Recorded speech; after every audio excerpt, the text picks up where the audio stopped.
Hi everyone, Digital Golf Doc here, and today we're going to talk about one of my favorite subjects in all of golf fitness, which is exercise to improve dissociation. This is separating the movement of two individual body parts with coordination and control. For example, in the golf swing, we often see it between the upper back or thoracic spine and the pelvis and hips.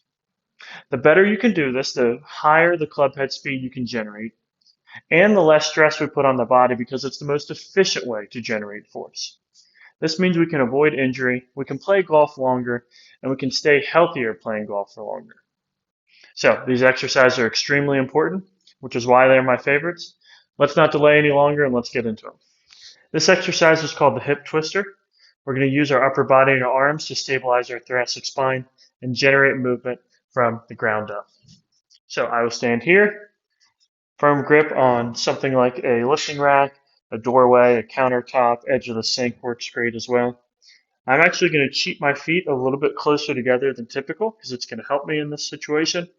I'm holding on firmly so my upper back doesn't move, and then I'm going to rotate my hips at a moderate speed. And when you feel good about the moderate speed, you can go to a quicker speed, as long as it's not allowing any movement in our upper back or our thoracic spine. I'll do this one for time, 30 seconds for 2 repetitions, and we'll do 2 sets throughout the day. To really dissociate with some speed, we're going to do an exercise called the step and twist. So I want to set up, about setup posture, and I'm going to lift my lead leg. When my lead leg hits the ground again, I'm going to explosively rotate my hips as fast as I can while not allowing movement in my thoracic spine. So I like to keep my hands here, but it's not a prerequisite for the exercise. I'll step, explosive twist. Step.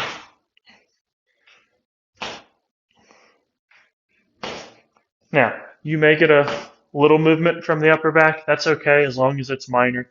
You just don't want to see this type of thing because you're clearly not separating the movement as you are in that type of motion. We're going to perform this 15 repetitions per side, 3 sets, and once per day will do. This exercise is called the trunk twister. We're going to do it in a seated position. We have to do it seated because only in a seated position do we lock our hips and lumbar spine mostly in place so that we can generate the movement here from the upper back. So when you're sitting here nice and comfortable, you're going to bring your hands across your chest and you're going to rotate each direction.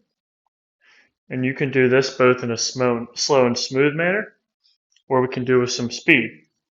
Again, we've now locked our hips and lower back in place. We're generating movement from our upper back or thoracic spine, which is a dissociated movement. If you feel like you're pushing your feet into the ground too much, bring them out this way and try and repeat the exercise. Now it'll be even harder to push into the ground and create that ground reaction force that assists you with upper back movement. We're going to repeat this for time, 30 seconds, 3 repetitions, and we'll do it for 2 sets during each day. This exercise is going to be the seated punches. It's another version of isolating the movement to our upper back or thoracic spine, but this time we're going to do it with speed. We'll be seated, again, comfortable position, feet firm on the ground. This means our hips and our pelvis are not going to be involved in the movement much. I'm going to bring my hands up here, almost like I'm boxing, and I'm going to drive forward and drive the other side. Forward, back. So again, you see this movement is coming from my thoracic spine.